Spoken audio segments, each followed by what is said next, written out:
Welcome. I'm sorry. Good night. This is Rickford Burke in New York. Welcome to Conversation with Rickford Burke. Somebody just cracked a joke here. I'm going to put everybody out. Welcome to Conversation with Rickford Burke. I hope you're having a really good night. Wherever you're watching from, whether it's North America, here in New York, on the East Coast of the United States, on the West Coast of the United States, Canada, Europe, Asia, the Caribbean, Africa, wherever you're watching me from. Welcome to Conversation with Rickford Burke. I hope you're having a good time. I must say that my friend who normally would watch this show from Japan is here in New York. So I want to welcome him to New York. So share the link. You know the drill. Share the link with everybody that you have on your contact list, whether it's on YouTube, WhatsApp, Instagram, Twitter, Facebook, Messenger, email, wherever you are watching from, go and share the link. Text me, let me know where you're watching from. It's been a while, 11 days since I haven't had a show. And for those of you who didn't know, I had a little setback. I had a very, what was supposed to be a very minor procedure done. And I had a terrible reaction from it. So I was a little under the weather for a number of days. I didn't make a big scene about it, but it was scary. But nevertheless, God is good. You know, I went to church yesterday. Keep sharing the link, keep sharing the link. And somebody gave myself and one of the elected officials who was at church as well, you know, a ban. And, you know, they're doing really good work. And I want to show this ban. It was the Brooklyn Faith Seventh-day Adventist Church. And it has engraved on it Psalms 23:4. And it says, even though I walk through the darkest valley, this is a different from what we know, a different version from the Bible, I will fear no evil. I'm reading it, I'm turning back around. For you are with me, your rod and your staff, they comfort me. That's Psalms 23:4. It's a new version. But so it was so appropriate for me to get this ban, and they're giving it out to people. Thanks for the message. Keep sharing the link, everybody. Share the link. Let's get a couple of thousand people up here. I'm being distracted. I want to put these people up. Share the link. Again, to everybody you know, text me, let me see where you're watching from. If you have any questions, I'm going to go into the comments section later, and I'm going to take your comments, read your comments. If you have any questions for me, don't ask me what procedure. Don't ask me what procedure. I'm not going to answer that. But keep sharing the link, everybody. It's so good to be back on Conversation with Rickford Burke. I know I have so many of you who are championing the cause of my advocacy, and I appreciate it very much. So keep sharing the link. I'll be back in 60 seconds. Share link.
All right. So thank you for joining conversation with Rickford Burke tonight. Today's Sunday, of course, and if it's Sunday evening, conversation with Rickford Burke. Now, I want to discuss several issues. Keep sharing this link, everybody. Everybody share the link. The last programs, you guys did a really good job sharing the link. It was shared to over 1,000 persons. We have to remember we have the YouTube channel. So those of you who are on YouTube, just share this link to your contacts or take the YouTube link and send it across Facebook. Get into all your guidance groups, get into your messenger groups, wherever you are, WhatsApp, wherever. Keep sharing the link. Now, I mentioned a topic that I wanted to talk about. Three things. Sue? Who's Sue? Yes, Sue. Sue? Sue. Yes, Sue. We want to talk about Sue. Bharrat Jagdeo and Sue. Vice News International Correspondent Isabel Young. Pradoville. Got some information about Pradoville. And Mia Mottley, the Prime Minister of Barbados. Listen, I like Mia Mottley, but we got to blow her up on this program because I think she's turning a blind eye to what is going on in Guyana. So I'll talk about that. And of course, the International Energy Conference. The International Energy Conference. Now, as you know, Guyana is dripping in oil. Let's talk about the energy conference first. Guyana is dripping in oil, right? Billions of barrels of oil have been found. The PPP fought to get into power to control the oil money. Make no mistake about it. The PPP fought to get into power for the sole purpose of controlling Guyana's oil wealth. The PPP, as you know, is the most corrupt party in the Western Hemisphere. It is the most racist party in the Western Hemisphere. They are violently racist and brutally oppressive against Black people. Now, everybody's going to say, well, we don't see that happening in Guyana. If you don't see it, you're blind. They've strategically placed a few puppets like Mark Phillips and Joe Hamilton and Juana Jill and these people in the cabinet. But basically, they're engaged in a campaign to transfer Guyana's wealth to the East Indian community of Guyana. And not the entire East Indian community, the PPP East Indians. East Indians who support the PPP. And like I always say, they're perfectly patriotic, decent East Indians who do not support the racist agenda and corrupt criminal enterprise that is the PPP. I'm not talking about those people. I'm talking about the people who make up the PPP cult. The PPP cult, they're racist supporters. They're sycophants. Those are the people I'm talking about. The PPP is engaged in the transfer of wealth from Guyana, from the taxpayers, from the people of Guyana, to themselves, their family, and their ethnic supporters. And I dare anybody to challenge me. Let's see who are the people getting the contracts, government contracts. 99.9% East Indians, PPP. As we see every day, they can't even fulfill the obligations under the contract. And most of these contracts are infrastructure contracts. Road contracts. They can't even build a road. They're putting the signs wrong. They're turning people off to nowhere with signs and arrows pointing. They can't build roads, but they're getting contracts. They're getting contracts. Our intelligence sources tell us they're even giving people in Queens contracts. Even in Queens, We have all the details of a man, and we're going to put it out shortly, who has gotten a $100 million contract to build a road on the Essequibo coast. The man operates a company that maintains cash registers in the retail industry in Port-au-Prince. In other words, he's not an engineer. He's not a contractor. He doesn't have any business, but he's a PPP supporter who contributed to the PPP. He gets $100 million contract. Procurement fraud. And I will never stop repeating this study or making reference to the study done by Professor Clive Thomas that showed within 10 years of the PPP government, from 2001, 8 years, from 2001 to 2008, the PPP stole Bharrat Jagdeo's government, under Bharrat Jagdeo's government.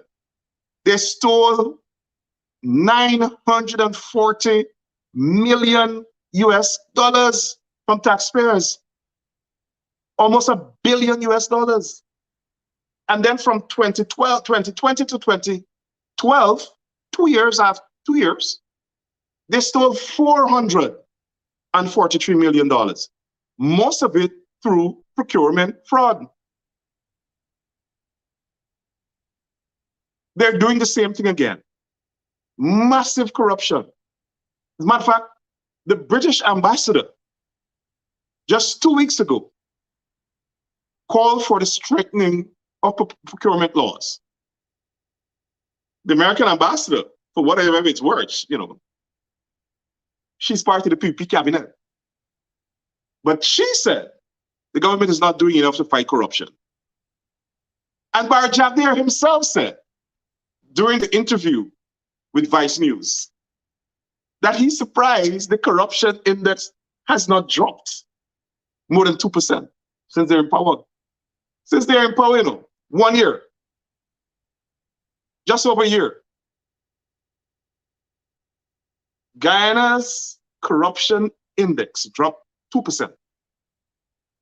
And here Bharrat Jagdeo said, I am surprised that it hasn't dropped further because there was a lot of fraud under Granger. Really? What fraud there was under Granger? I challenge Bharrat Jagdeo to tell us what fraud there was under the Granger government. The man's middle name is corruption. And he's trying to wipe it off, project reverse psychology, saying Granger government was corrupt. Well, I'm naming it now. We want to know. In the name of transparency, they have all the documents there. Name it.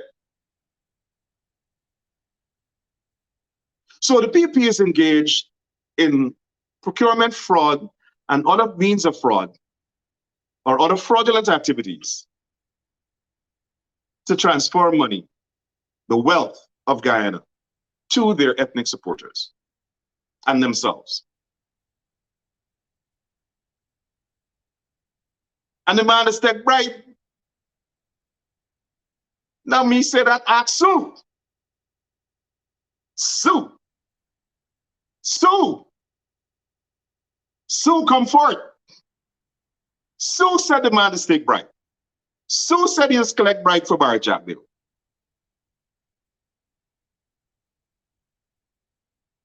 Moving right along.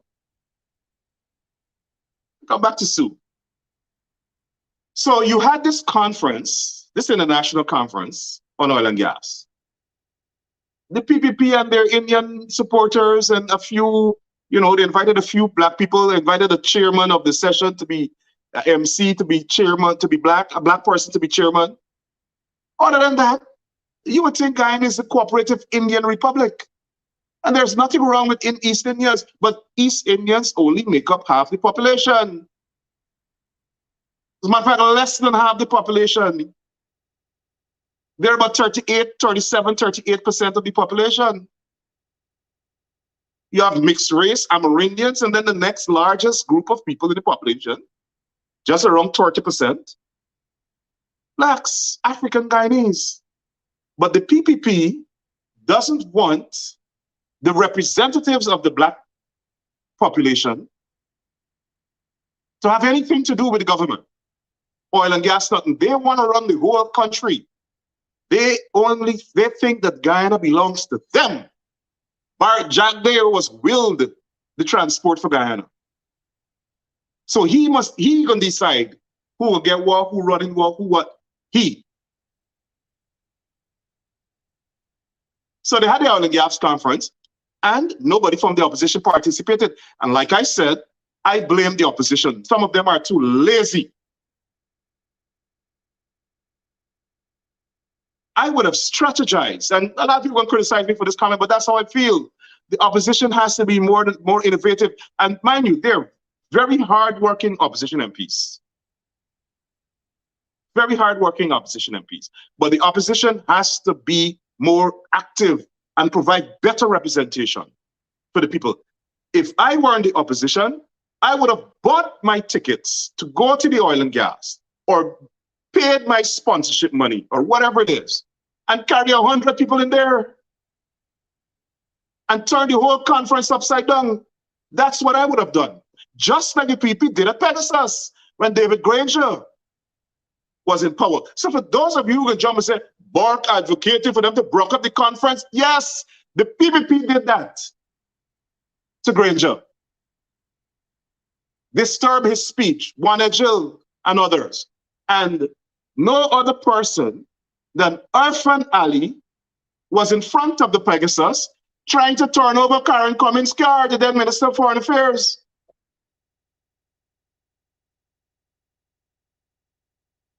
Guyana police force and do nothing. You think anybody now could try to turn over a PPP minister car? The police is going to shoot at them. But that's what David Granger accepted for a female minister, where our finale and a whole host of other PPP hooligans tried to turn over Dr. Karen Cummins Carr, my sister, Dr. Cummins, trying to turn over her car. I want to do the same thing to the PPP. So the opposition has to stop saying that they're not getting opportunities and the government this and that. Create opportunities for themselves. I would have broke up the conference, at least the opening session. And when I say break up, I mean disturb the proceedings. I mean physical violence or anything like that. So don't quote me wrong. I would have disturbed the proceedings. And every time they throw out one person, two more stand up, three more stand up, have my own booth, have a protest right there, go on the stage, put up a big placard on a banner, end racism, stop transferring the wealth of the nation to your ethnic supporters. By the time you catch yourself, a big banner hung up on the Marriott, end PPP racism and Guyana, embarrass them. Anyway, that did not happen. I hope it happens the next time, because Guyana doesn't belong to the PPP. And it's embarrassing for Exxon and American Airlines and all these American companies to participate in the conference, as well as the embarrassing from the opposition point of view, that they did not create use the conference to create an awareness about PPP racism in Guyana. And then they're going to come and complain, oh, well, you know, the PPP is racist. Represent the people. Represent the marginalized. Represent the discriminated against and the victimized. And like I said, they're MPs doing their work. They're regional chairmen and councillors and NDC councillors doing their work. We want to see more from the leadership of the opposition. And currently, there's no opposition leader. And I don't understand why Mr. Granger, who is the leader of the list, has not made a decision as yet, or the APNU AFC coalition has not. It is disgraceful that the country is going without an opposition leader. It is disgraceful. And it is time the leadership of the APNU AFC coalition get its act together.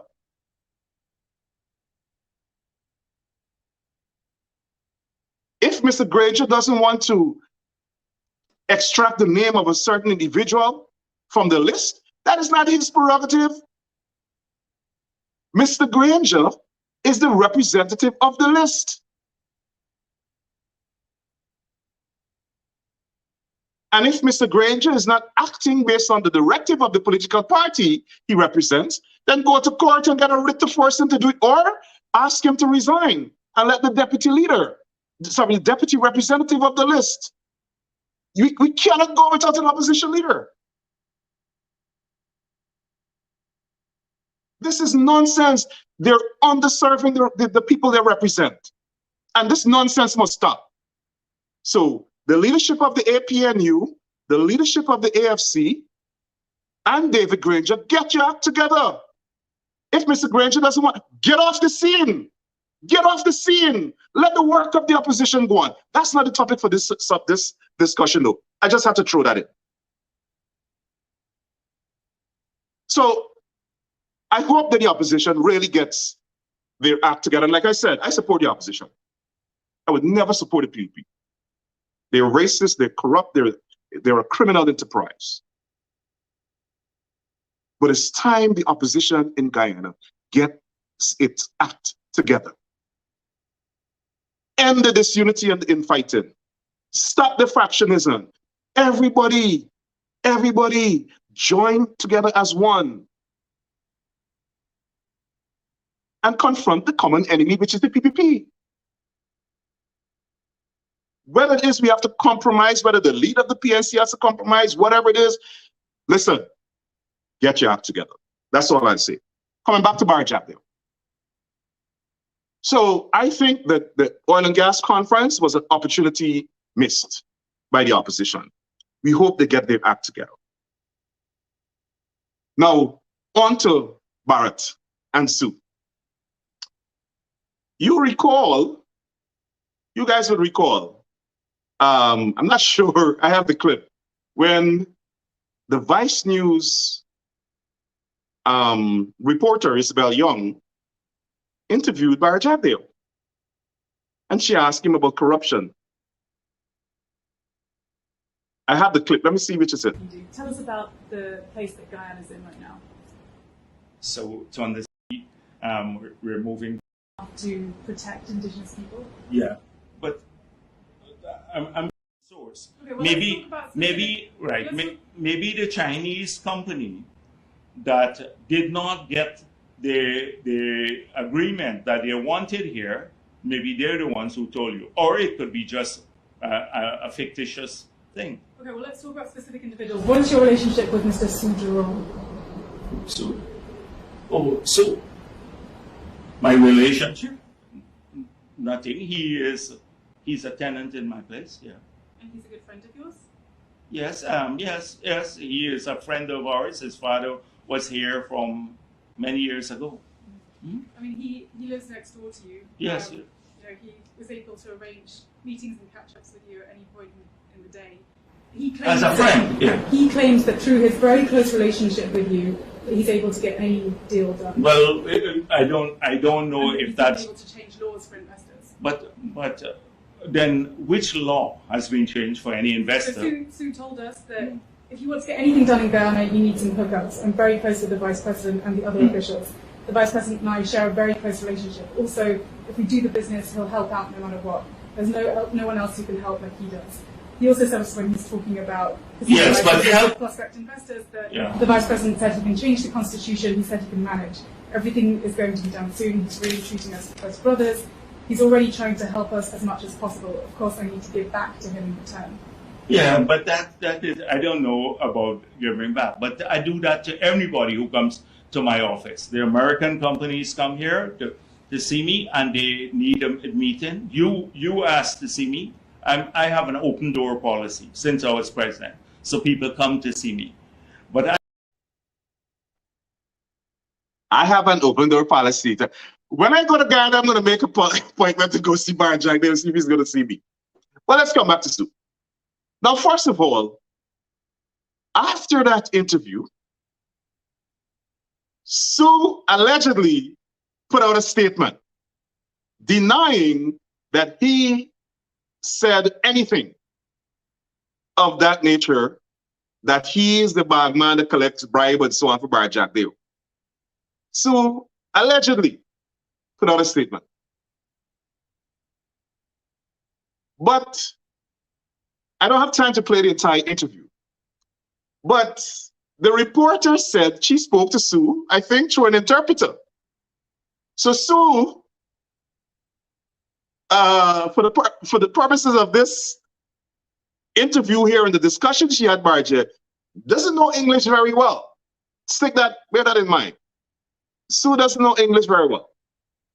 But Sue puts out a statement denying that he said those things to the Vice News reporter in English. Not Sue's interpreter. Sue himself allegedly, purportedly put out a statement. Now watch this. That interview was aired by Bharrat Jagdeo. It was aired by Bharrat Jagdeo. Bharrat Jagdeo released that interview. Why? The interview was done on February 1st. Bharrat Jagdeo released the interview on February 8th. And made it seem like the interview was live, or the interview was just done that day. The interview was done 7 days before that. And Bharrat Jagdeo probably consulted some PR person, and they're like, hey, buddy, you better put that interview out, because when the Vice News story comes out, it's going to be explosive. So you want to preempt that and put it out yourself. So, like I said before, the interview was done on the 1st of February. Bharrat Jagdeo knew that Sue had spoken to Isabel, the Young, sorry. And Sue had said, Bharrat Jagdeo collects bribes. He will even change the laws for you. My part, no. Maybe if the price is right. Sue didn't say that, I'm saying that. And that a certain percentage of every deal has to come back to Bharrat Jagdeo. And he has middlemen that collect the bribes. So Jagdeo knew that on the 1st of February, right? On the 2nd of February, he didn't, well, I'm pretty sure on the 1st he called Sue. Right? He said he was going to inquire from Sue. On the 2nd of February, Sue didn't put out a statement. On the 3rd of February, Sue didn't put out a statement. On the 4th of February, Sue didn't put out a statement. On the 5th of February, my birthday, Sue didn't put out a statement.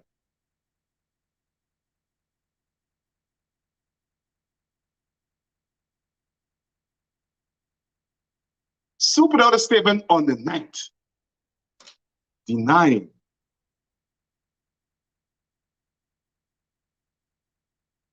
And guess who issued Sue's statement? You got it right, Bharrat Jagdeo. Bharrat Jagdeo issued Sue's statement. Keep sharing this link, everybody, share the link. Bharrat Jagdeo. So here you are, an international reporter has done an interview with an alleged vice president, the so-called vice president of a country. And I'm not even sure if Bharrat Jagdeo lawfully occupies the position as vice president. Because the law says nobody who is ineligible to be president can be prime minister, or I am saying that same doctrine continues down the line. Because if you're a vice president, you're in line to be president. citing the same constitutional doctrine holds for the vice presidency. But nobody in Guyana has challenged it. That's a sidebar. But an international journalist came to Guyana. An international journalist challenged the vice president of Guyana, a country where American businesses are investing and doing business, where it's against US law for American companies to participate in corrupt practices. It's against the law. So we must have an investigation to find out whether Exxon ever bribed Bharrat, or any middleman ever collect any money from Exxon or any other company. That's a reasonable question to ask based on Sue's allegation or Sue's assertions. You would think that this will trigger an investigation in any country. What Sue said there to that reporter would trigger an investigation.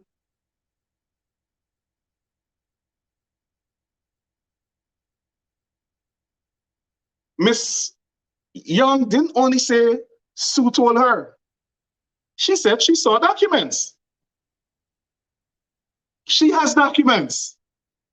She has, I'm telling you guys this, she has documents. I'm not sure who provided, she has documents. Not sure who provided them. Not sure if it's Sue. I can't wait for Vice to break. That's why Bharrat Jagdeo preempted this news story and released the tape. And I'm pretty sure since that interview, Isabel Young probably got more documents and has since spoken to more people about Bharrat Jagdeo's corruption.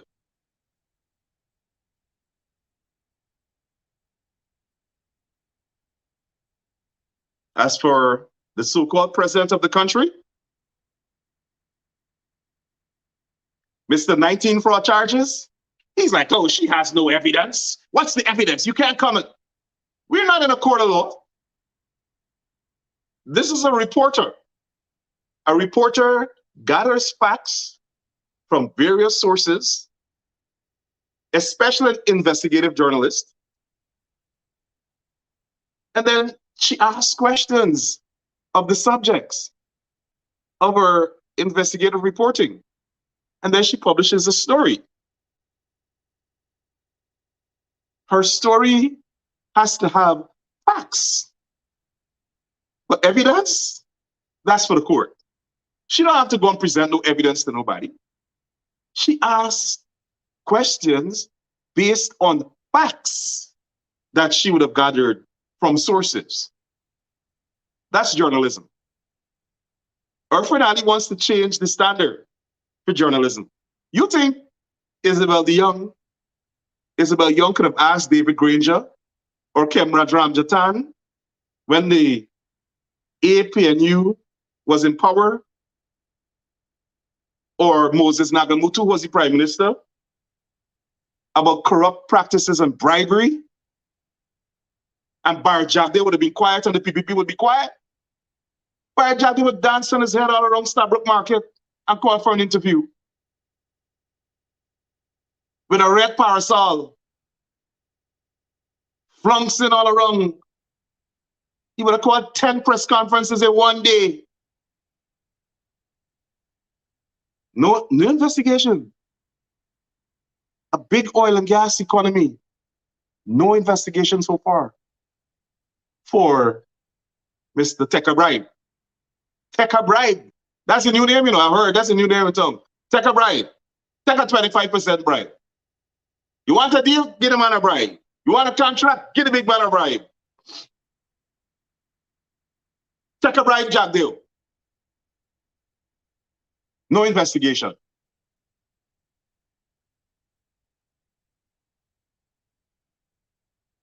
No investigation. Civil society is quiet because they frighten Jagdeo, victimize them, might tell police, put out wanted bulletin for them. People on the other side praying for Sue because they think Sue might end up dead. Because remember, it's under Bharrat Jagdeo's government. People used to end up dead all over the place. But there's a difference. Sue's a Chinese man.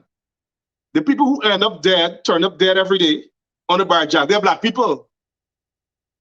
So maybe the affinity is probably for the killing of black people. But let us keep praying for Sue. Let us keep praying for Sue, that Sue remains alive. Camuing, end up dead. Bacchus, end up dead. Sasa, end up dead. Camuing, end up dead. Did I call his name already? Ronald Waddle, end up dead. Everybody dead. 1,400 people. Let's hope Sue remains on the list, alive. But where's the outrage? The man gonna sit up at oil and gas conference talking about democracy. Democracy. We might buy Jagdeo talking about democracy.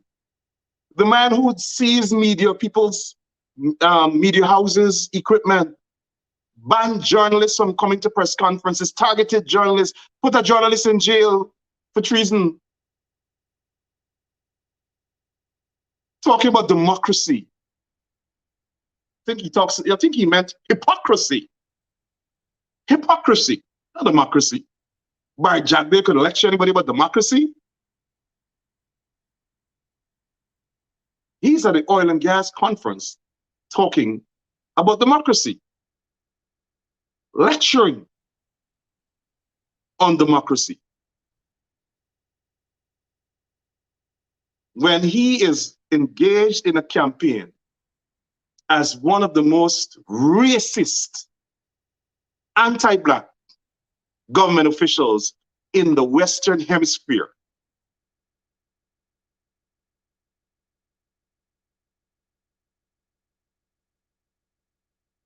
A man who does not believe in the rights of black people.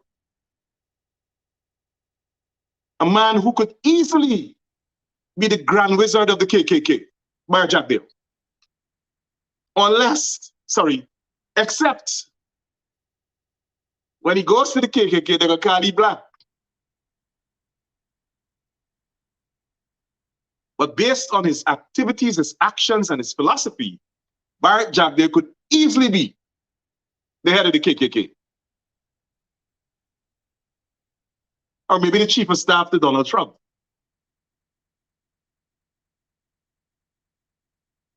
Talking about democracy on the world stage.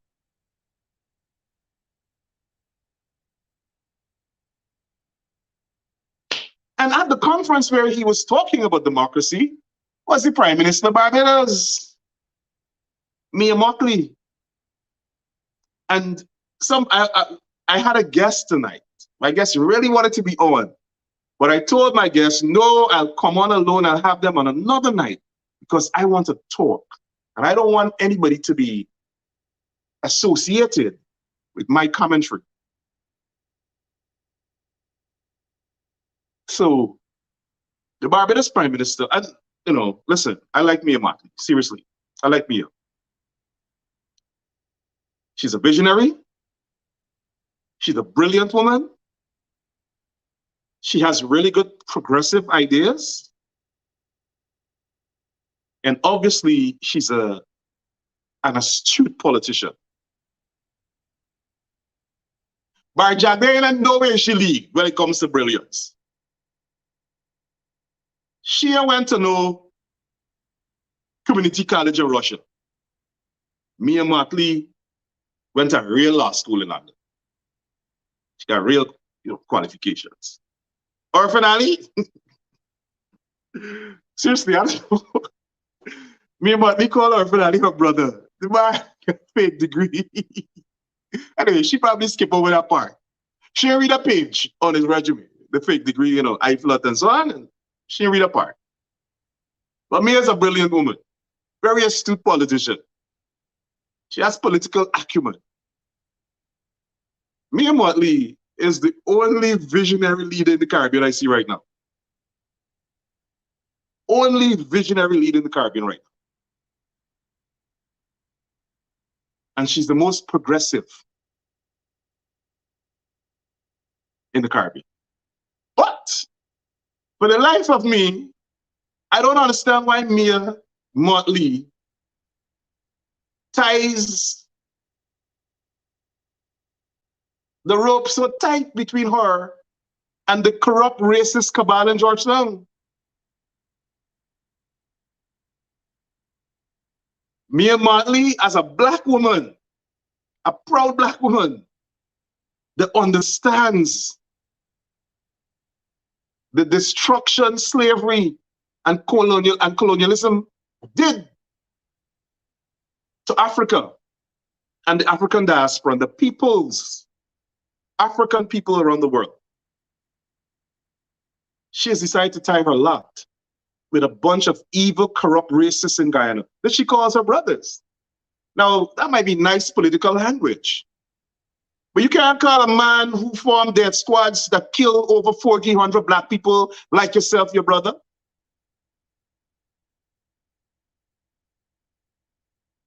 Unless you're totally unaware of the evil and the atrocities of this man.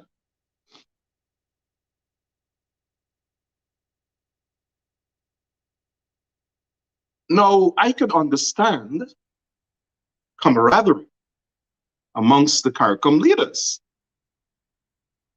I could understand civility. I could understand good friendly relations and the need for good friendly relations with a sister country in CARICOM, Guyana, because of its strategic importance. Guyana is now an oil-producing country. Barbados don't produce oil. So down the road, Barbados can benefit strategically from Guyana. Now, I can understand that. I could even understand that she has genuinely good relations with these people. But what I don't understand is the failure of the Prime Minister of Barbados to mention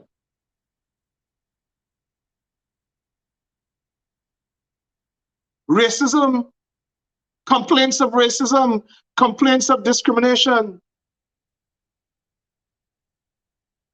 that the international community is recognizing.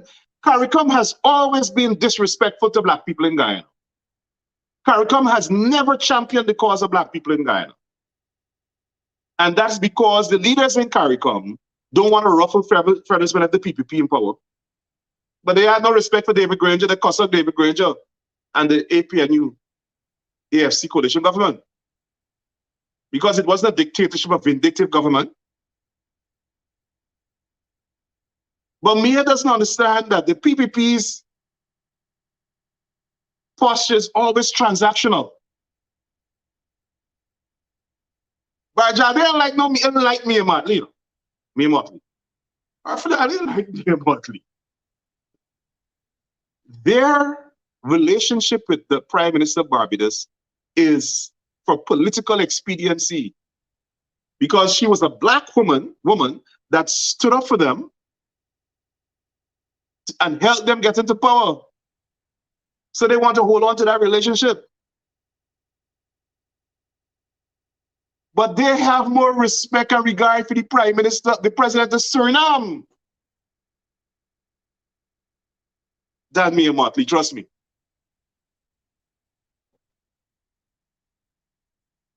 That's why they were fighting so hard for Kamla, for Besessar, to become the Prime Minister of Trinidad, but she failed. And so they were homie chubby with Keith Rowley in Trinidad, who won the elections, again, got re-elected against Kamala. And they were friendly with him and courting him, and until he let the cat out of the bag about their corruption with regard to the COVID-19 vaccine. They then put out their racist surrogates to attack the man.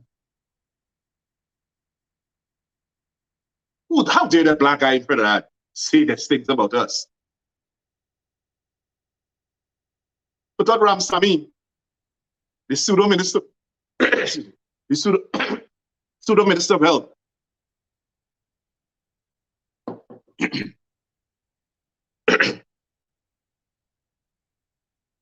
to cost the man, cost up Rowley. So Rowley's now their enemy. And I guarantee you this, the day Mayor Mottley or any other CARICOM leader decides to express concern over allegations of racism and allegations that the resources of Guyana are not equitably benefiting the people of the country, that's the day they're going to stop talking to Mayor Mottley.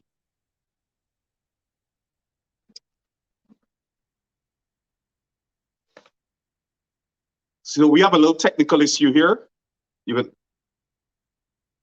my computer, I'm talking to you, the battery's dying. So give us 2 seconds and we'll continue.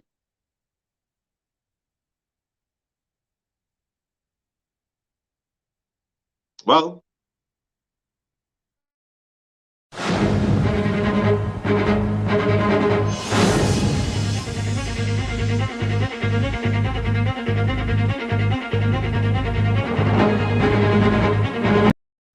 yeah, we're back. Got that problem solved. So my challenge to everybody, all the Guyanese watching, write to the Prime Minister of Barbados. Write to the Prime Minister of Barbados. She cannot bury her head in the sand and pretend that the PPP government, which she's so closely aligned with, is not racist. She can't bury her head and get away with it. And I suspect that she is so eager, she's eager to be so closely affiliated because she thinks that's going to zing the opposition who criticize her so harshly, and the opposition supporters who criticize her so harshly because of the stance she took with regard to the recount. But there's a difference when racists like Bharrat Jagdeo and Orphan Ali are working to shut out black people from benefiting from the natural patrimony and the oil and gas wealth of the country, and working to make us second-class citizens, working to promote East Indian ethnic supremacy, and working to transfer the wealth of the country to themselves, their family, and their East Indian community that supports them, not other East Indians. You have to take a stand as a black woman. How can you stand up next to a man that murdered, from whose government formed death squads that murdered black people and said, oh, they were criminals, and have their surrogates talk about they were criminals? I saw a PPP official in America was asked the question and had the gall to say, oh, the people who were killed are criminals. What is America? You don't watch a man and call you a criminal and shoot him. Because if that's the case, a lot of you guys won't go back to Guyana when you come here. So they came to America, the land of the free,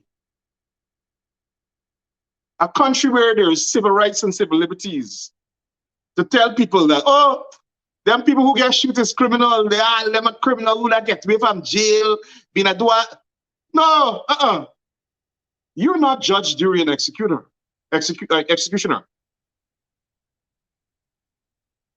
And the campaign for justice would never end.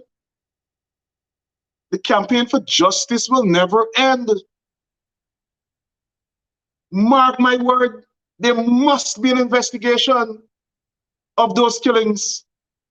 There must. There must.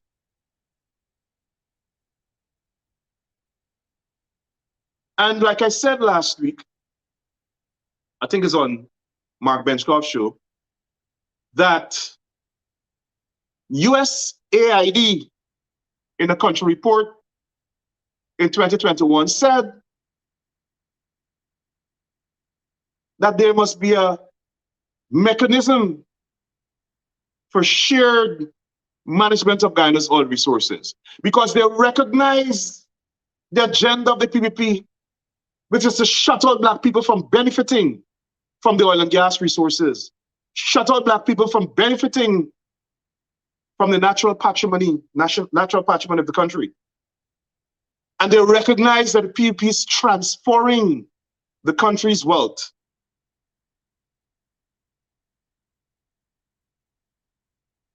to the East Indian community that supports them.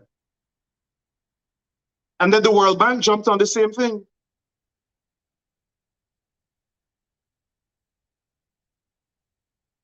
The World Bank jumped on the same thing. Now,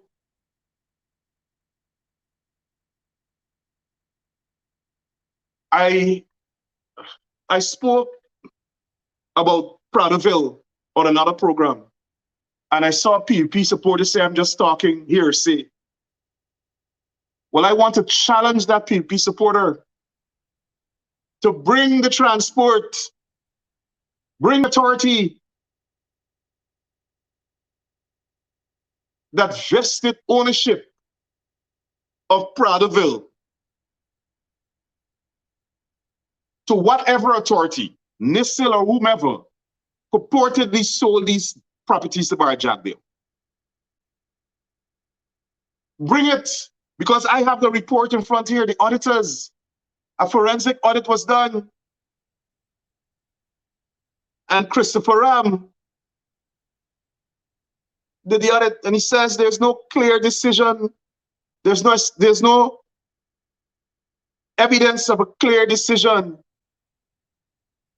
that was taken to establish a housing community at Ogle, at Sparnam.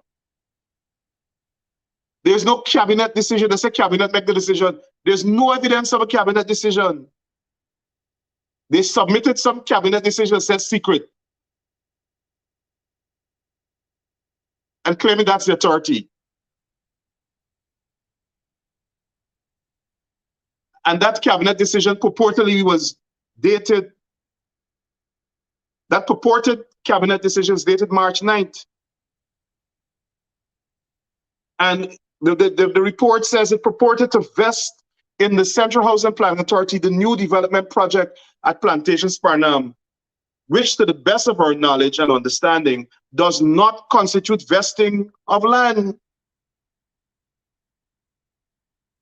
It appears, however, that the Housing Ministry, of which our finale at the time was the minister, and the Registrar of Deeds, Ms. Juliet Satar, took this decision as legal vesting and proceeded to facilitate the issuance of certificates of title to various persons. They don't have no legal right to the place. Nobody could find any document that titled Pradoville to the Housing Ministry or the Cabinet or the Central Housing Planning Authority, who then titled it to Bharrat Jagdeo and his friends. So don't argue with me. Go and argue with Christopher Ram. I am saying that based on this decision, based on this finding, the government did not have any authority to sell the properties, and the properties were grossly on the value that they sold. Matter of fact, the same report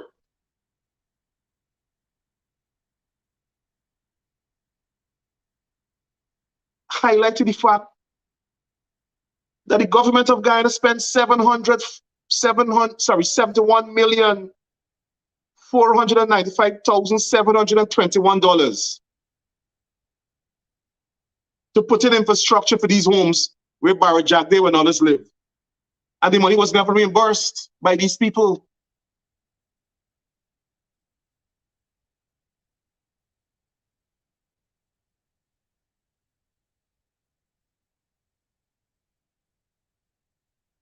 Report is here. I have the report. I think I did put the executive summary on my page.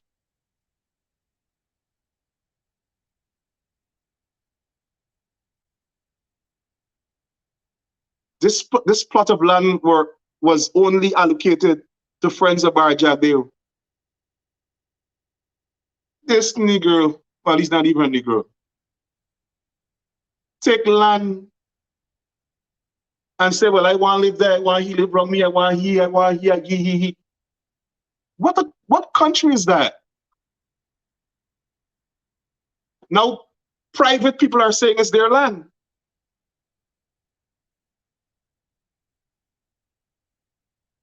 Should it be me family land? Guyanese really don't know how to deal with these thieves.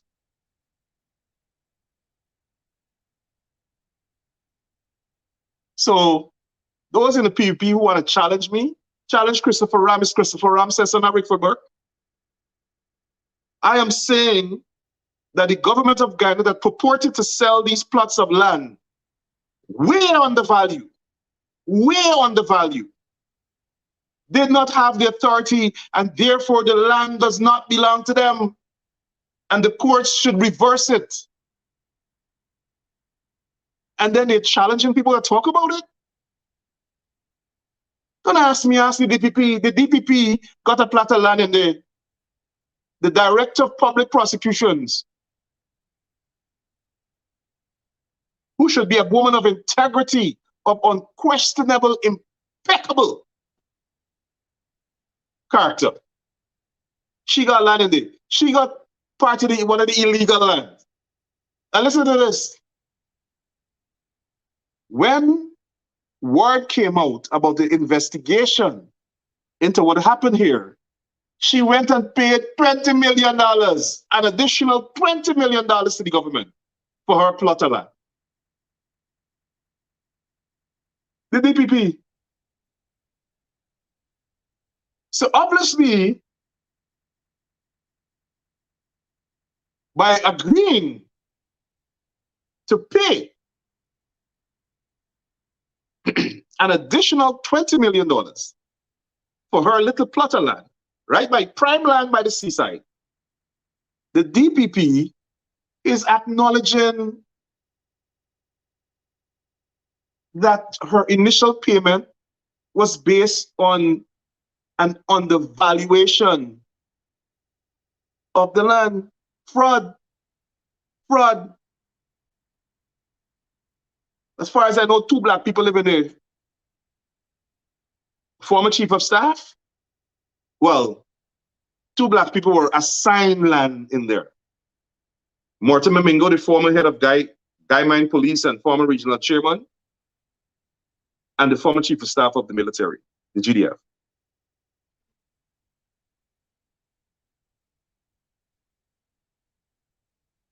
So it is not only Bharrat Jagdeo and his friends, it was an ethnic colony, Pradoville, an ethnic colony that they built there. It's good because when the FBI and so on later on want to round them up, they have one compound and then get round up in. So I wanted to respond to that despicable character talking about we're basing our conversations on hearsay.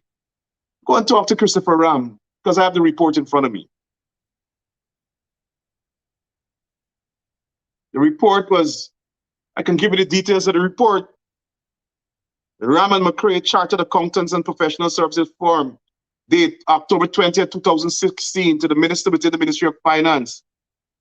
Dear Minister, special investigation into the Spardam Housing Project and Central Housing and Planning Authority. With reference to our engagement to carry out a special investigation into the financial operations and functioning of the Central Housing and Planning Authority. We are pleased to submit here with a report on the Sparndam housing project, which includes our findings and recommendation. And they recommended that the report be sent to the police for criminal investigation because they found several crimes. So don't ask Rickford Burke. Go and ask them. Anyway, it's beyond the time for the show. I wanted to bring these issues to your attention, have a conversation about it. As we go through the week, we can dissect more into me and Mottley's relationship with these corrupt racists in the PPP. The government of Guyana, these racists, Bharrat Jagdeo and others acting like if the oil and gas of the country belong to them. Sue, release Sue, let Sue talk to the public. We want to hear from Sue. Let Sue do an interview, a public interview, before y'all make it disappear.